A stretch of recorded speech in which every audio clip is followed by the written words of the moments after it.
All right, I've been given the privilege to share our communion this morning. So I'll continue on the holiday stories. Not on this holiday, but on a holiday we took many years back, me and my wife, Vanessa. So we went to Hawaii. We spent 2 weeks in Hawaii. We stayed with a brother Kyle. And then from Hawaii, Honolulu, we decided, you know what? I've never been to this place called Hilo. Hilo is a small town, farming, more farming, and they actually even grow lychees over there. If you're from China, you like to eat lychees, all right? My family, they always like to eat lychee. Every year, around June, July, you will see they'll go in big numbers, booking VJOAs, go to China so that they can eat this lychee, especially when you're from the Canton area, because they're well known for this lychee. So anyway, a big farming community over there, so we stayed there for a couple of days. And we decided to drive. We decided to drive all the way to a place called Kona, right? So that's in the southern side of this big island where there's a massive volcano. So we drove all the way to Kona, and we spent the day in Kona. We had a nice, beautiful lunch by the seashore, me and my wife. And then it was time for us to drive back to Hilo. It's probably about 2.5 hour drive. So we came directly across the island, and going back, we decided we're gonna go coastal. Then I looked at the map, and it mentioned about this particular place called the Captain James Cook Memorial. I looked at it and it's like, man, what is this place? James Cook Memorial. So I had a bit of a search, and that's the place where Captain James Cook was killed. Right? Remember, he came to the southern hemisphere, he toured everywhere, the great navigator, he sailed to so many places, even Fiji, and then eventually when he ended up in Hawaii, that is where his life ended. He was killed by the natives. So I didn't know he was killed in Kona. So anyway, we decided, you know what, since it's on the way, we're not going to visit this place. So we're driving, and we went through a couple of roads and all, and we couldn't see where the entrance is. We had no idea where it is. But somewhere there's like a path, right? Bushy path. And we saw a couple of cars parked on the roadside. So we thought to ourselves, this must be the entrance. And by then it was 3 o'clock in the afternoon. So both of us decided to get off the car, park the car, got off the car, and we decided to give it a go. To go down this particular track, full of big grass, tall grass, not just a narrow track. We didn't know how long it was going to take, so we decided to hike. We kept going and going and going. Say about 5 or 10 minutes later, we couldn't see anything. Then we saw someone jogging up. Then we asked this person, is this the path to the James Cook Memorial? Say, yes, you just have to keep on this path and you will come to the memorial.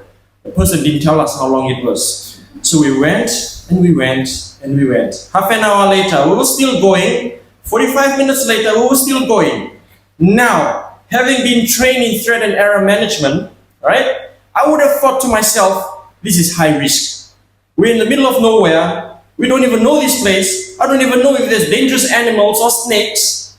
Or maybe people that are a bit crazy, cuckoo, might come and do something to us. And we're just me and my wife. We don't have any weapons on us. We don't even have proper footwear. But we went downhill, downhill, downhill, and kept going.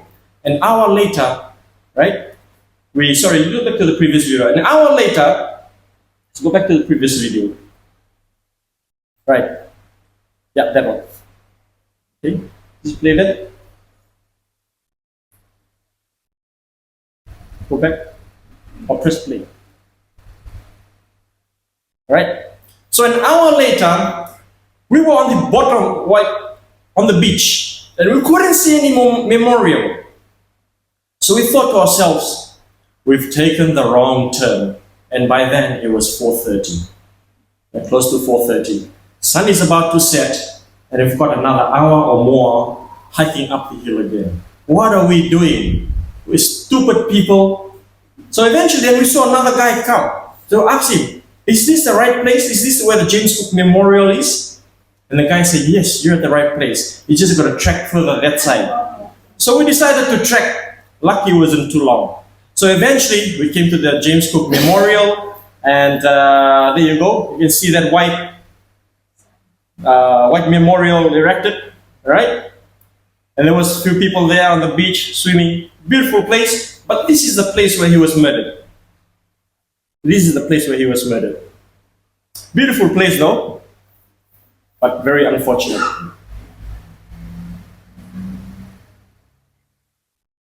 Okay?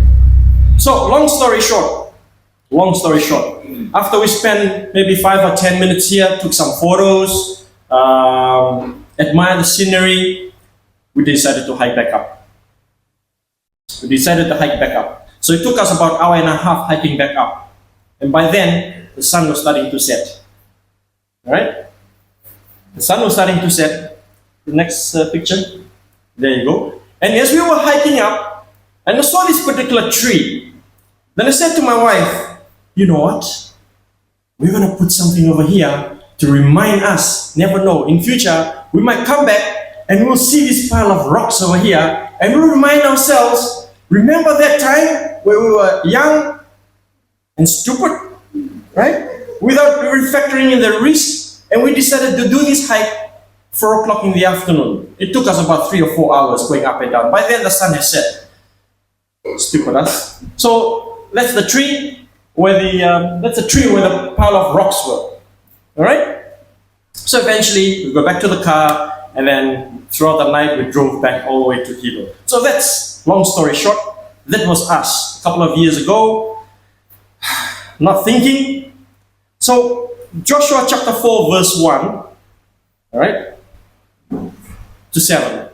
It reads, now when the entire nation had finished crossing the Jordan, the Lord spoke to Joshua saying, so what had happened is this.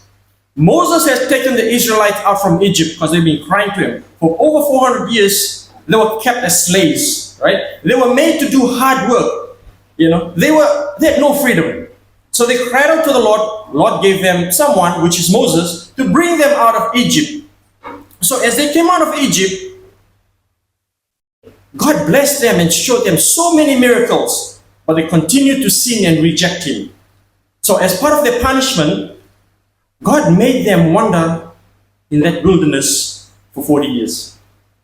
Towards the end, when Moses died, then God brought Joshua, and Joshua was the one going to lead them across to the promised land, flowing with milk and honey. So they were crossing the river Jordan, and what the Lord did was He parted the river again. On top of parting the Red Sea, He parted the river again, with the priest holding the ark in the middle, in front of everybody. They went in the middle of the river, and they held the ark of the covenant so that the river can be parted, so the Israelites can cross on dry land. And this is what the Lord said to them. He spoke to them, and He told Joshua, saying that, take for yourselves 12 men from the people, 1 man from each tribe, and command them, saying, take up for yourself 12 stones from here out of the middle of the Jordan. Now it's from the middle of the river. The Lord did not tell them to take the rock from the side, but from the middle of the river. That places a significance, right? From the place where the priest's feet are standing firmly, and carry them over with you, and lay them down in the encampment where you will spend the night. So Joshua called the 12 men whom he had appointed from the sons of Israel, 1 man from each tribe. And Joshua said to them, cross again to the ark of the Lord your God in the middle of the Jordan, and each of you take up a stone on his shoulder according to the number of the tribes of the sons of Israel. This shall be a sign among you, and when your children ask later, saying, what do these stones mean to you? Then you shall say to them that the waters of the Jordan were cut off before the ark of the covenant of the Lord. When they crossed the Jordan, the waters of the Jordan were cut off. So these stones shall become a memorial to the sons of Israel forever. I was thinking to myself, you know what? How wicked is mankind? How horrible are we? These are the very people that saw God's miracle. Today, if you saw God's miracle, if you saw the river parted, if you see water flowing out from rock, if you see manna coming from the sky, if you complain and then God gave quail because there was no meat, He sent flocks and flocks of quail so that they can have abundance of meat, and yet they still rejected Him. They still forgotten about Him. No wonder God had to tell them, take it from the middle of the Jordan. Because if you were to take it from the side, there's no proof. But because you took it from the middle, it's a sign that, especially this big boulder. Imagine carrying these boulders and then on your shoulders in the middle of the ocean, and then you have to swim and put it on the side. That's impossible. You can only do that on dry land. So that's why God said, take it from the middle, put it on the side, so that for generations and generations to come, you do not forget who I am. Church, this fish here is the stones that were on the side of the Jordan. At one stage, our lives, we were slaves to sin. We do not have a home. Our lives were broken. We had no hope. We had no prosperity. We had nothing. But because of Christ, what He had done on the cross, He had taken us from slavery and brought us into a land that God has promised us, that is flowing with milk and honey, and that's heaven. Only through His Son, Jesus Christ. Let us not forget what He had done for us.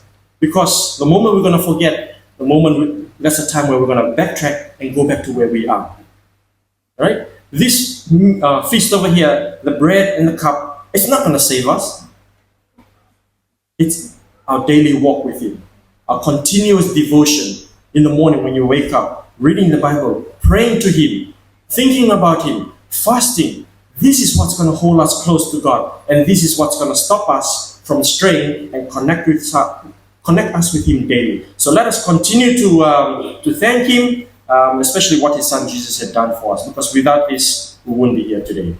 So I now ask the man of the assembly if you want to come up and share a little bit more on our communion. Thank you.